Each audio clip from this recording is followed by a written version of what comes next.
pupunta tayo doon sa gintuan nila ni Buddy.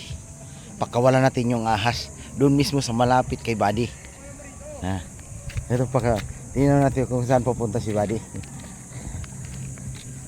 Ayun o. Yan, ito si Buddy. Grabe sipag si Buddy Dito. Dito sa may damuhan. Buddy! Yan na Buddy! Ayun na. Ayun yung ahas na nahuli namin doon kanina. Okay. Buksan mo ba? Hala! Buddy! Ayun ang anak mo. Ayun. Ayan. O diba?